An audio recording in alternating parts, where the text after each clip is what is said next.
সামনেই লোকসভা নির্বাচন আর লোকসভা নির্বাচনের আগে মুর্শিদাবাদে বিরোধী শিবিরে ভাঙন। তৃণমূলে যোগ ৫ শতাধিকের কর্মী সমর্থক, ব্যাপক বিপুল পরিমাণে কর্মী সমর্থক তারা তৃণমূলে যোগ দিয়েছেন এমনটা খবর পাওয়া যাচ্ছে। মুর্শিদাবাদে লোকসভা নির্বাচনের আগে বিরোধী শিবিরে ভাঙন, তৃণমূলে যোগদান প্রায় ৫ শতাধিকের। বিভিন্ন দল ছেড়ে তৃণমূলে যোগদান কর্মসূচি।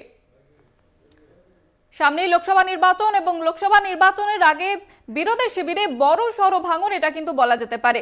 মুর্শিদাবাদে ফের বিরোধী শিবিরে ভাঙন এবং তৃণমূলে যোগদান ৫ শতাধিকের।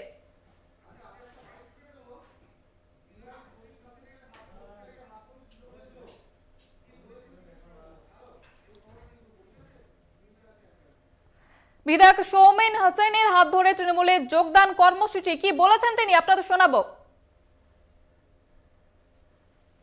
যেটা খারাপ হয়েছিল তার কারণ এটা দেখুন, রায়নগর 1 ব্লকে আমাদের ভালো রেজাল্ট হয়েছে এবং জেলা পরিষদের ভোট হিসাব করলে আমরা পঞ্চায়েতেও আমরা ৭০,০০০ ভোটে এগিয়ে আছি।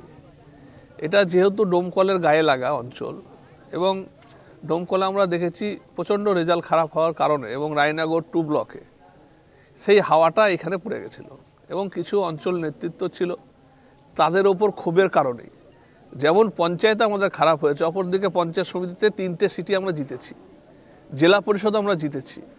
পঞ্চায়েতের কিছু নেতা ছিল যারা 3-4টে ভাগে ভাগ হয়েছিল এবং তারা নিজেরা প্রধান হওয়ার দৌড়ে এগিয়েছিল, নিজেদের মধ্যে কামড়াকামড়িতে। এই বিষয়ে বিস্তারিত জানাবেন প্রতিনিধি রাকিবুল ইসলাম রয়েছে আমাদের সঙ্গে এই মুহূর্তে টেলিফোন লাইনে। রাকিবুল, লোকসভা নির্বাচনের আগে এই যে ভাঙন, এটাতে বিরোধী শিবিরে কতটা ধাক্কা বা যে শাসক দল তারা কতটা মাটি শক্ত করতে পারবে বলে মনে করছে?